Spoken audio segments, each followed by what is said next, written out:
Ladies and gentlemen, William Shatner.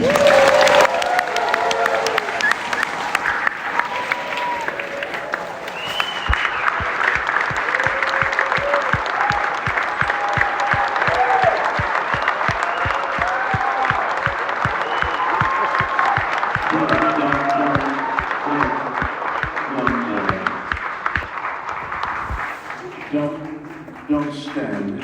It's embarrassing. There's 5 people in the balcony. We're not so loud. I can't understand. Hello, everybody. Nice to see you again. Are you all? Were you all here last year, or who wasn't here last year? Oh, geez, that's everybody. It's a whole new audience. I'm going to tell the same stories I told last year. Nah, I got new stuff this year. So a guy calls me on the phone, and he says, I've got this show called Stars on Mars on ABC. So how would you like to do it? Stars on Mars. What do you want from me? Well, you'll be like the host, and you'll stay here in Los Angeles, and we'll film you here, and we'll write the stuff, and there'll be the stars on Mars, and we have all these people.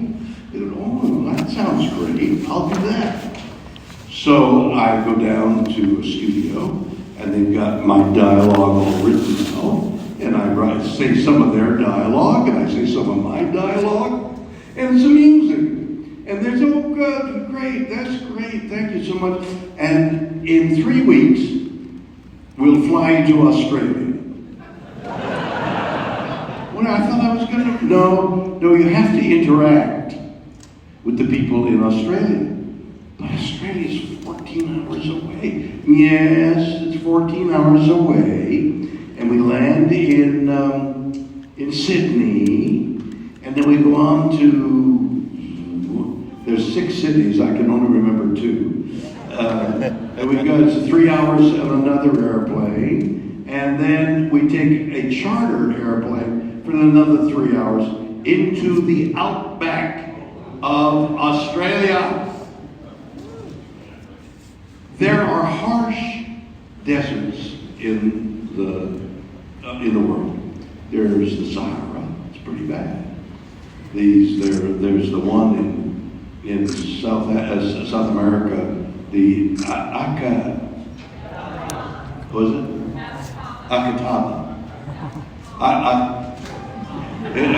It's in Chile. AC what? ACAT. You don't know what I'm talking about. Acataba, I think it's right. Very dry as desert. Take it from me.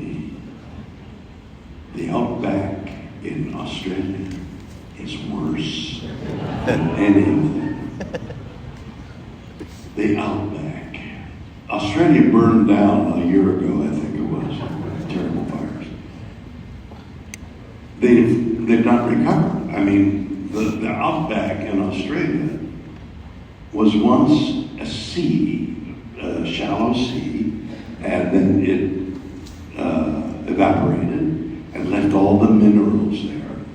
And in a town called Cooper Pedy, they found opals. So 1,500 people went to Cooper Pedy.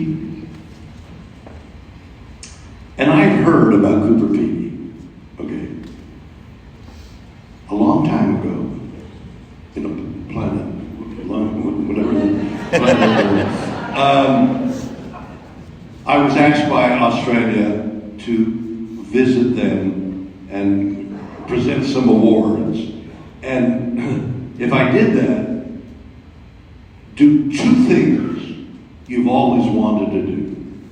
So back then I was current as a flyer, as an air pilot. And back then, I got pretty handy with a bow and arrow. I used to compete, and then I'd do a little hunting where we're in upstate New York, so deer. So they'll have a season for bow hunters, because if they don't, there are no natural predators. Thanks, and I need all the help I can get. If you don't help the predators, the deer eat themselves out of food and starve to death. So there's a bow hunting season where the bow hunters go out, and you got to get from here to the end of the theater to get a decent shot, 40 yards or so, and you try and one arrow to the heart, and the animal dies instantly, and then you eat the animal. So it's like, it's terrible, because I don't do that anymore, taking a life. But at the time, it seemed like the reasonable thing to do. So I said, well, I'm a bow hunter, and I'd like to, they said, well, we've got a pest here. The small kangaroo. Wallaby. So we got a pest here like your rabbits, where they eat everything, they multiply, and we got to get rid of the wallaby. So we'll go wallaby hunting. So we go wallaby hunting on the island of Tasmania, exotic, way down south. And so we trudge along, and we come to a large bank of trees. There's trees out there. All right, says my guide, let's sit down here, lie back, and we'll wait for sunset, and the wallaby will come out. Okay, we're sitting down there, and the sun's going down, and then I hear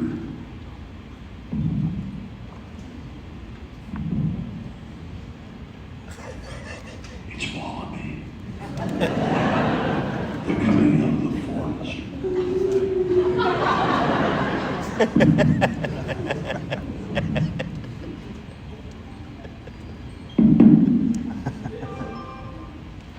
Where's the wallaby? They're coming. The sun's going down. I know. And they stop coming. And the sun sets. And I never see a wallaby. So we go back to the campground. What do they call the campground? What do they call the drink the water? Goodness. Balls in with the balls? A billabong. We go back to the billabong. It's Bill's bong. You should see my bong. Big bong. And we eat some, smoked meat sandwiches, pastrami sandwiches, whatever it goes. And no wallaby, no nothing. So a few days later, they say, we found you a pilot with an airplane. You can fly this airplane. So I meet him. Hello, George. How are you? And I said, where are you from? He said, well, I picked up my airplane in Los Angeles. It's North American Rockwell airplane, twin engine airplane. You know, Bill, I flew it by myself from Los Angeles to New York, from New York to London, London to France, down to Italy, across Italy, the Mediterranean, across the Mediterranean, down Africa, across across the islands, and finally I flew it to Australia, and I did it by myself. I navigated by myself. I knew exactly where I was everyone. It was great. I had a great time. So, whoa, you're a good pilot. Yes, I am. I'm a professional. I've never been lost. Whoa, that's wonderful. So we get in the airplane, it takes off, and I'm like behind it with the controls. And up above, way in the distance, I see thunderheads. Now, I've flown sailplanes, gliders, and so you get towed in a sailplane, you get towed to a certain altitude, you release from the airplane that's towing you, and you seek out strange new world. No, that's not. And you seek out thermals. And what's a thermal? The sun heats the earth in different patterns. If you got a green field over here and a road over here, that's hot air. The hot air rises, and you can see birds circling, gaining altitude from a thermal. So that's how you look for clouds, you look for birds. So I see a cloud, I see a bird, and I had a great time in sail planing. So I knew about thunderheads, because that's got updrafts and downdrafts. What fun in this great airplane. Let's go. So we fly, we get into the middle of the thunderhead, and we're up and we're down, we're straight and we're down, and we finally fly out of the thunderhead. And he says, Bill, I have flown 10,000 miles from Los Angeles to Sydney. I knew where I was every moment of the time. I have no idea where we are. I got lost. So we circled around and we finally landed. Now we're in the outback. We land at a place called Cooper Pedy. And there it's like 120 degrees, I would say, in the shade. But there's no shade. It's all flat desert. And they live inside the hills that are around them. They dig and dig and dig and dig and dig. And they're digging for opals, by the way. It's the center of the opal mining operation in Australia, Cooper Pedy. But it's so hot, they live underground. And that was many, many years ago. Where do you think I ended up to shoot this Stars on Mars film? Cooper Pedy. I'm in Cooper Pedy, and they've gone from just digging into a hillside to putting up a framework that looks like the opening to a house, but it's still the tunnel into the ground where you live to escape the 120 degree heat. And there, I mixed it up with the cast, and I was outside for as brief a time as possible. It wasn't the heat so much. When we flew in to Cooper Pedy, I thought people were waving at me. Waving. Oh, how friendly, they know I'm coming. That wasn't it at all. They're waving the flies away. And I step outside to shoot the very we're ready, and the flies attack me. There's something about the way I smell, okay? That flies are attracted, they jag into your eyes because there's no moisture. Now your tears are what we want. So your nose, there's moisture there. You'll say, hell, flies are, there's a fly up my ass.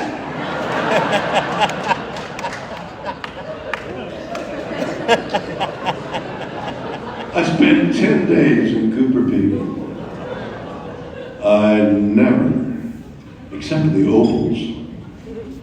They've got great opals there, folks. You should go to Cooper Pedy and get it.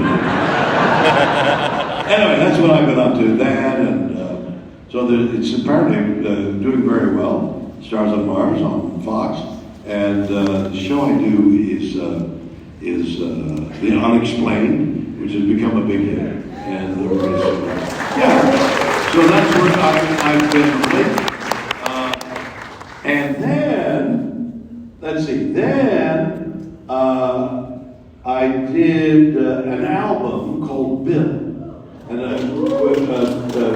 thank you. The group, two guys, Robert Cerno and Dan Miller of the group They Might Be Giants. That's apparently a very big group. So Dan and Rob and I wrote the songs and lyrics to Bill. We had such a great time doing it during COVID. We wrote 20 more songs.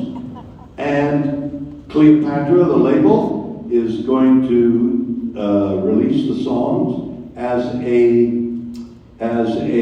children's album.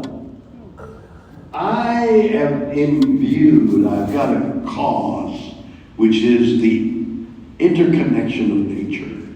Everything is so intertwined, nature. And the songs are for children about how, in the strangest ways, animals interact. Example. On the savannah in Africa, it's treeless, it's grass. And elephants, at times, roam the savannah eating the grass. Also, on the savannah, there are termites who build mounds. These termites get a certain type of mud and they chew it and they make these mounds that are quite round and could be as high as 6 feet high.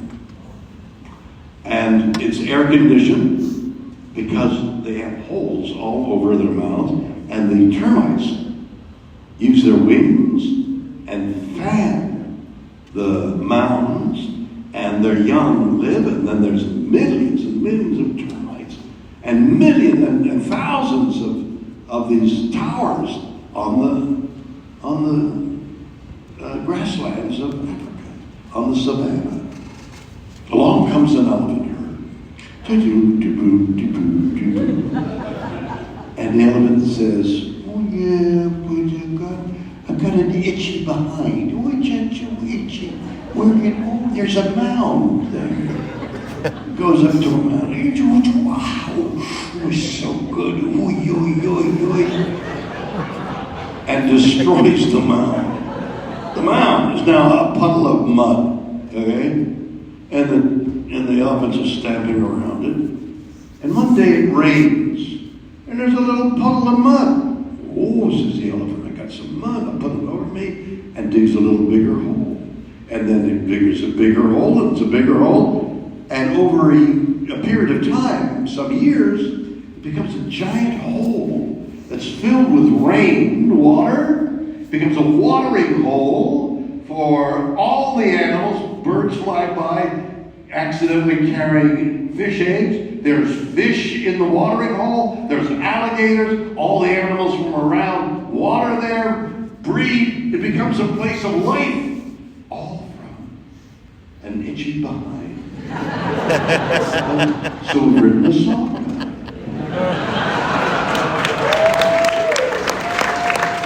So I've got an album called Bill out there, which got incredible reviews.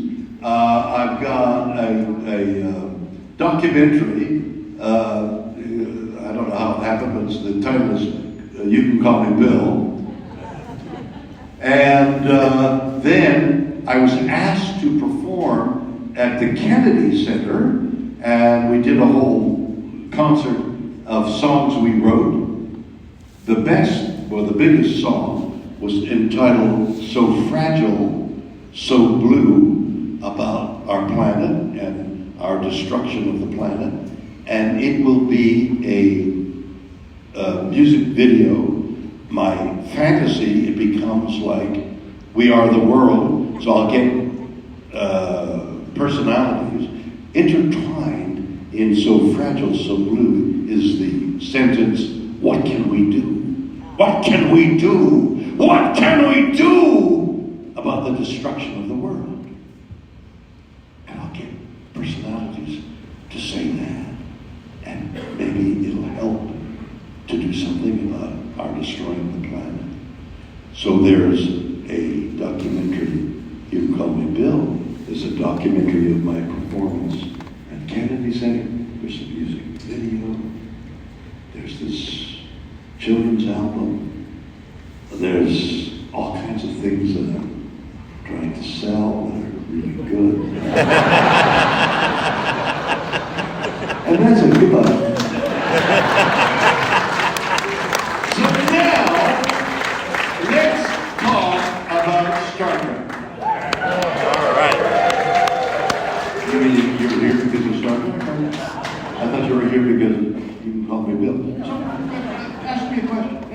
Okay, you in the black, stand up.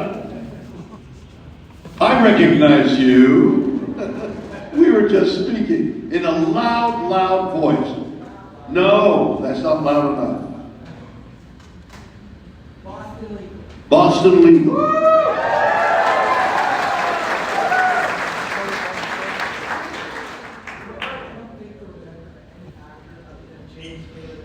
You don't think there was any actor other than James Taylor?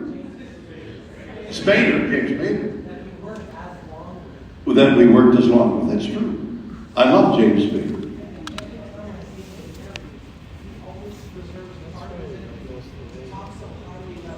No kidding. So wait a minute, let me repeat that.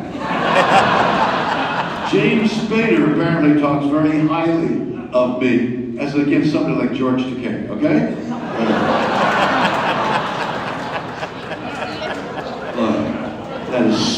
That's such an ugly part. Oh, I hate that. I love everybody except George.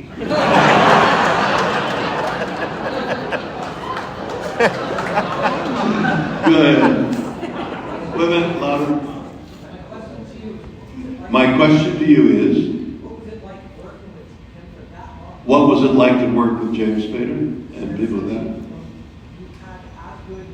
What? Oh, the chemistry between James and myself. Oh, he's a wonderful actor, wonderful guy. He's got a photographic memory. So he would memorize these long speeches we got. We'd gape in awe at the fact that he could say all those words. I looked at the script once, whereas I'd have to go home and drill it. That's where that's where actors' work is really at. Memorizing words. That's the work. The other is great fun because it's like playing. Do you like jazz? So jazz musicians, they're playing away, and then they play something else. The other guy gets it. That's what actors at their best can do. It's like a tennis game, and you're having as much fun if you know the words. But if you go deep.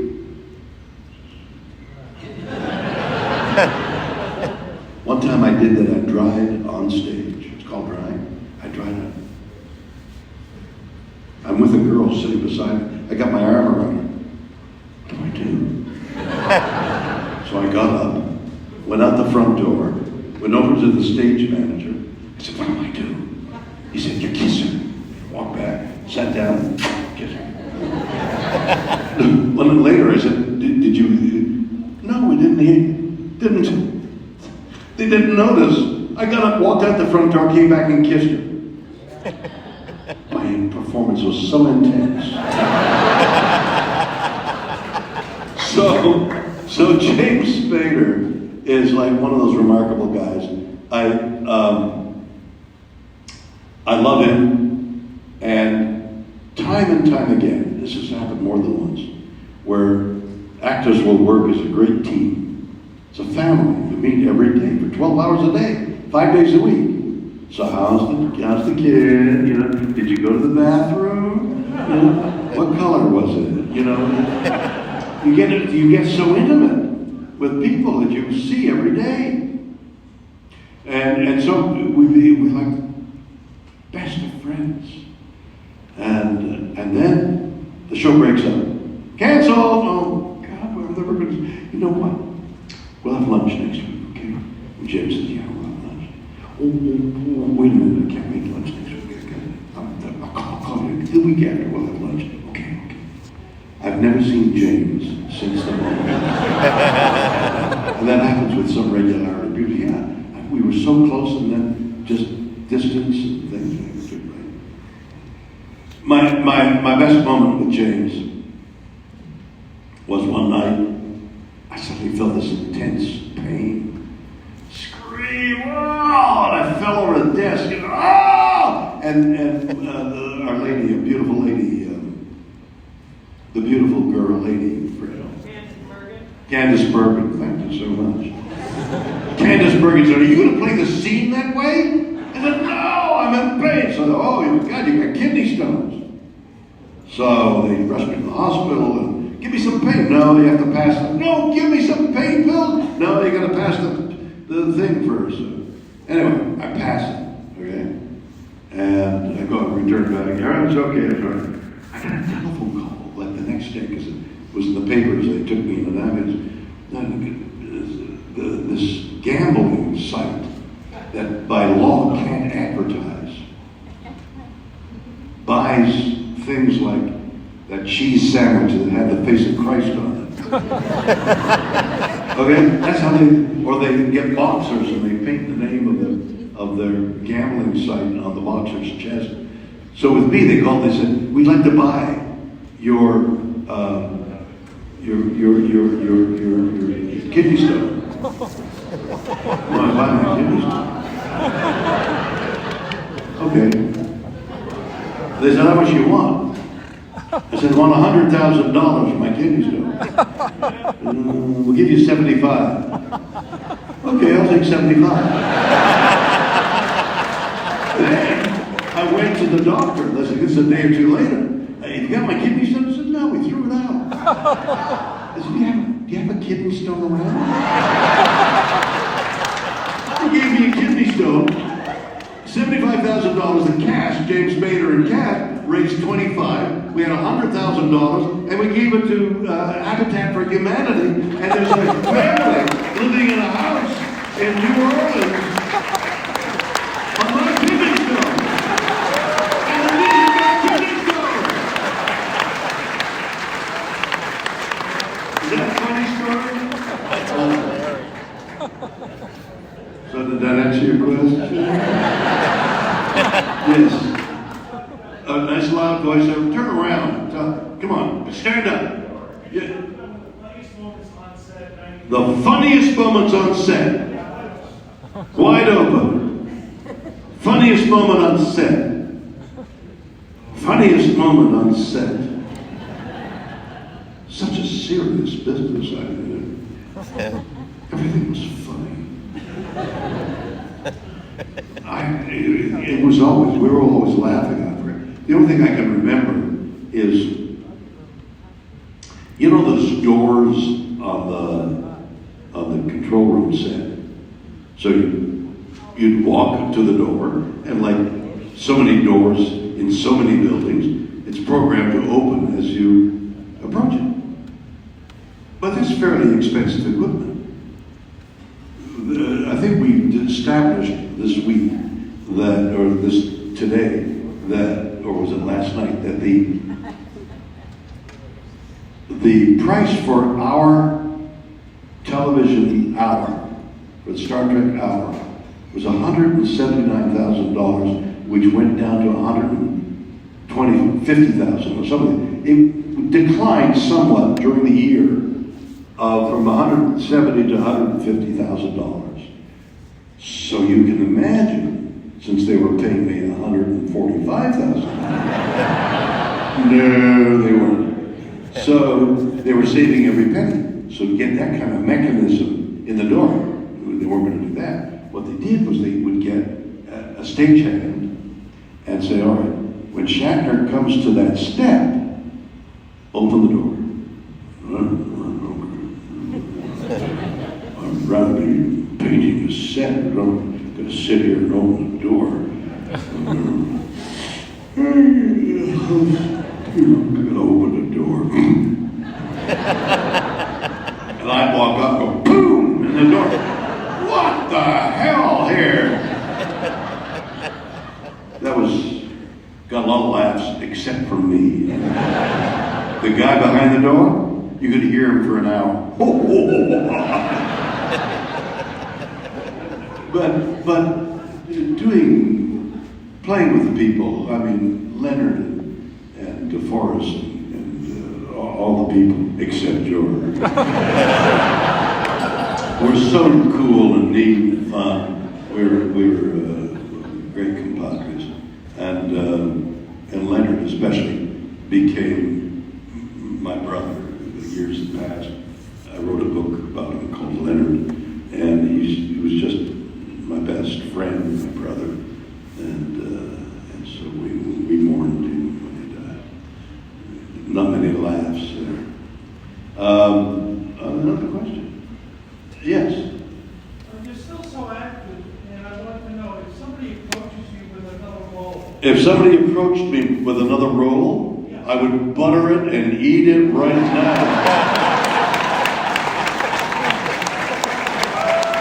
'Cause whiskey bread that's sold here, boy. Well, what criteria? For you to accept it, other than... What criteria would I use to accept it? Yes. How much?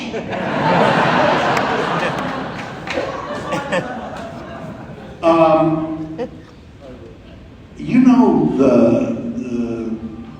I'm an actor. I've been an actor since I was 6 years old. We had somebody in the audience of these tours that we're giving. Somebody in the audience owned the fast food thing called Mint Julep, which was the Canadian version of Mint Julep. What is it? Orange Julius. So that was Orange Julep. You know, the guy stole the name. So I was a teenager, and I thought, I gotta get some money, you know? So I volunteered to work, bring orders from the inside to People Park. What is that called? The Parkside Park. So my first day, I've got this big drink of the Orange Julep, which is a big drink of the Orange Julius. It's made, it's gooey, it's orange, it's honey, egg, I think, and I approached the thing and I stumbled and poured the mint julep all over the driver's head and lap. The son of a bitch fired me. And that was the last job I've ever had other than being an actor. So I've never done anything else, writing, directing, producing, speaking in front of an audience. So it would have to be pretty good to go back to doing that now. It's a lot of trouble. You have to travel. I tour a lot in the United States. I'm doing a couple of shows, 3 or 4 things that I'm doing that I might appear in Burlington or something like that. I think I did appear in Burlington. And so the whole thing is touring and getting to this. A long time ago, I said, I've got to tour. I've never toured. It's something in show business I've never done. All these jazz musicians going, you know. I sat beside Joe, what's Joe's last name of the Wings? Joe what? Joe. Jerry. See, I know you, Jerry. I know you, Jerry. I know you. Joe Walsh was the name. Jerry. What's your last name? Jerry Murray? Jerry Murray. But Jerry Murray has a euphemism to it, right? It's starring Jerry Murray in Jam. Jerry Murray in Jam. Just for you.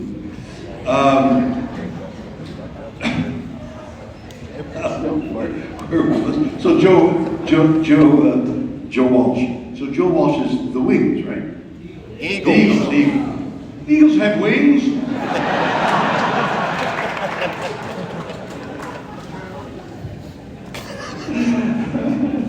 I was telling somebody about a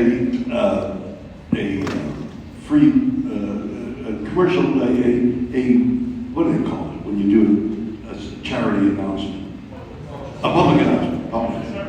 A public service, a PSA. Public service announcement. So the guy says, hold your hand out there, and this is a public service announcement for eagles.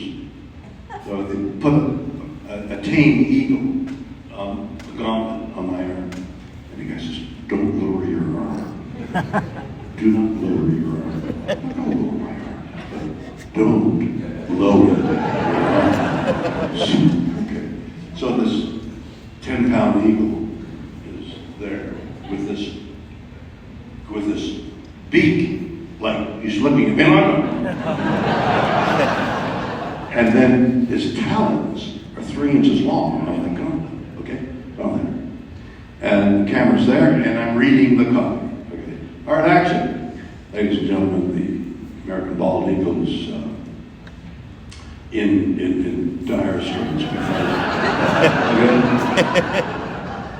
don't want to go like this because I'm appealing the American bald eagles in trouble. I don't want to go like that. So I kind of like it. Now I feel him climbing my arm to reach the highest point. So I'm like this, and so I give up reading. I pause a moment and I look, and as I look, his 3-inch talon is disappearing into my skin. And I said, "Save the American eagle! Fuck that! Save me!"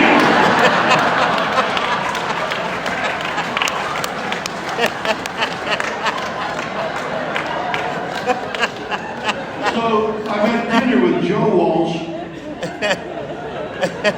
and his wife and a group of people, and we're talking about touring. And I said to Joe, "Well, you know, I've learned what touring is. Touring for everybody is getting to the venue. Like you get to the town here, and then you got to get to Albany.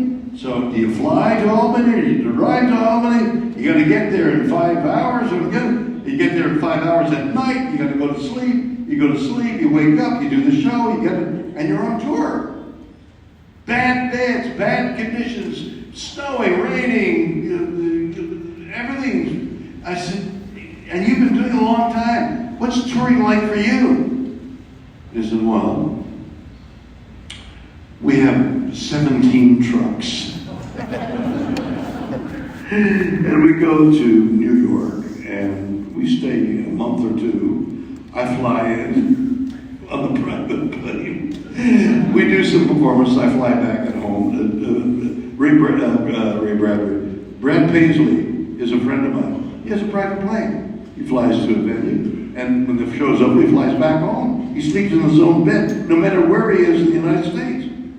I'm sleeping in some cheap hotel with a mattress that goes like that, with a high pillow, and I get up every morning and go, oh God, my back, my shoulders, my legs. Hi, everybody that night.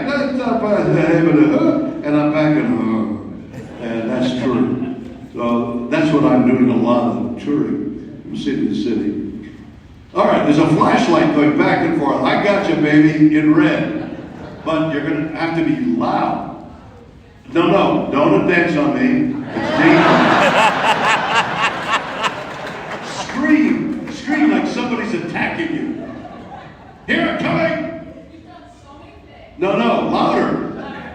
You've done so many things. How many things have I done?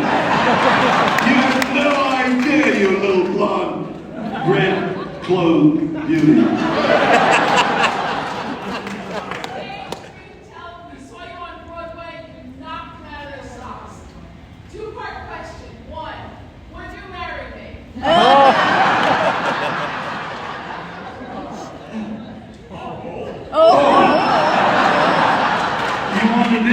It's two-part. I was waiting for the second part, but the only part you got were your legs.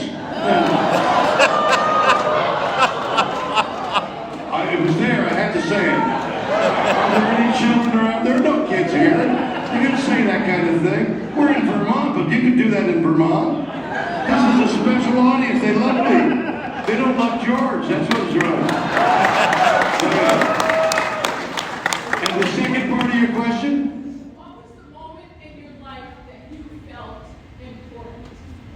Right now, when you ask me to marry you.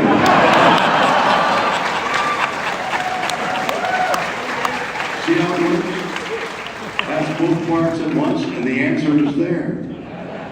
You look very marriageable. Why aren't you married? Nobody's asked. What did you say? You must have a hidden secret. What ugly thing are you hiding? Are you hiding? I'm meeting you. I didn't hear you. None of us heard that down here. Say it again. Been there, done that. Got the kids, got the house. Yes. And now I'm meeting you. Oh.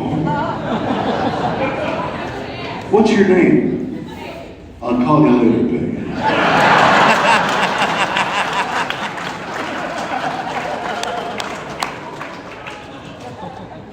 See how it works? I'm unstoppable. You with the beard. No, you're the only one with the beard in this house. He's looking around. Oh, you got a beard all around you. That's right. Okay. Nice and loud now. All right, all right. Last year I was here, and somebody asked me about what your favorite episode was. And I heard, but there's two episodes, Mary and Piece of the Action. I always wondered, did you have a lot of fun, a lot of laughs? You know, Okay, so Mira was with the children. you're up that laugh, tell them Jim. Yeah. And the other was on a Piece of the Action, with the heaters. With the what? The heaters. With the heaters. Yeah. Oh, that was great fun. Yeah. Oh, yeah. No, making Star Trek was just a great fun thing. I mean, it was just a joy. It was so well written. Everybody loved, people doing it, everybody loved doing it. I had this wonderful part to play, doing all kinds of various things. If you wanted to know the funniest thing that happened to me, not on the set, but that happened to me as a result of Star Trek.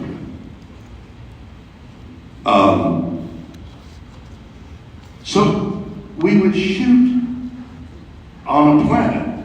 We would go down, beam you down, the guy with the red jersey. What's your name? Tom. Goodbye, Tom. Tom was going to get shot in the red jersey, no question. He wasn't coming back. Everybody, it was like in jail. You know, who's going to wear this? We're looking for somebody to wear the red jacket. Here he comes. He's wearing the red jacket. Where are you going? Your back hurts? Come here, let me help you. What kind of, do you need a squeeze or something like that? You could use a squeeze, but not on your back.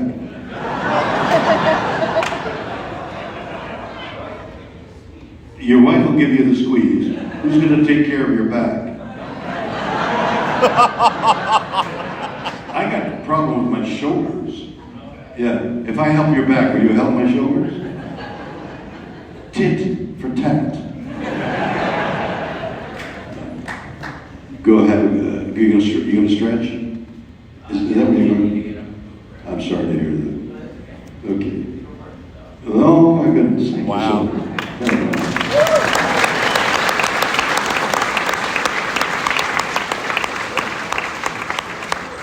What? Don't kill you if you walk away. Not me, it's them. You never know who they are. So, hold on, I had a story to tell, for God's sake. I'm going to tell you this funny story. Red shirts. Reggie, that's not funny. I'll tell you something funny. So, we shoot all the time on a set that has movable rocks for your average planet. We'd have them on wheels, and you just rearrange them like those Chinese garden thing, and you move around different world. And where I'm down here, beam me up, Scotty, and up we'd go. So, every so often, there's a place in Los Angeles that is got tectonic plates. The San Andreas Fault runs alongside Los Angeles, and some of it is very barren and bare. I mean, it's really ugly. Looks like a planet. So when it was really important, we'd all pack up early in the morning, go to Vasquez Rocks, and shoot the segment there. So the producer says, "All right, tomorrow we're going to go shoot a segment of the stuff of the show, and we're going to shoot at Vasquez Rocks. So be there at 5 o'clock because in the morning, because every moment the sun is up, it's daylight, morning. We have to shoot then. So we're going to shoot as soon as the sun comes up. So be ready. Come on." And so I said, "Okay." And then I, wait a minute. I go to the producer, and I said, look, if I take my Star Trek uniform home with me tonight, and I put it on in the morning, I'll be dressed. I'll save 15 minutes of wardrobe, and then I can sleep 15 minutes. Is it okay? Just be there on time. No question, I'll be it, but I'm going to wear my Star Trek uniform. So that morning, set the alarm, 4 o'clock in the morning. I get into my Star Trek uniform, and I get into my car, and I drive. It's about 50 miles away, and I drive. Now, I'm a fast driver, okay? I love to drive. I have been at celebrity races, and I had to go to school and learn to fast in, slow in, fast out. I kept making that mistake. I go fast in, slow out. No, Bill, it's slow in, fast out. Oh, God. So I drove. I've driven a lot of fast cars. Now I'm in my fast car, and I'm racing along in the darkness of the highway, and suddenly there's a cop car behind me. Oh, geez. Pull over, the cop comes over to me, and the cops in the troopers in Los Angeles troopers are right out of Hollywood casting. They're all big. They wear that hat, they wear the sunglasses, they got the tight pants, the tight shirt, and walk over. All right, let me see your license. I said, yes, sir. Because I was going 100 miles an hour. That's a felony, okay? Step out of the car. Oh, step out of the car.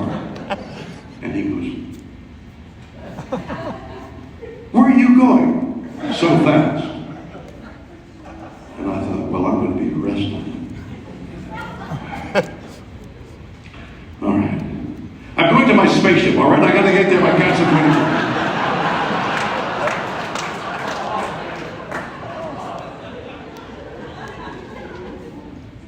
And he hands me back my license.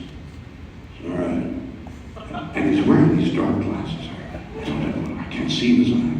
And he walks back to his patrol car, and I walk back, and I don't want to look over my shoulder because that's guilty. And finally I get to my car, and I look over, and I see him, and he's looking at me. And just before he gets into the car, he raises his hand in a Vulcan salute and says, live long and prosper.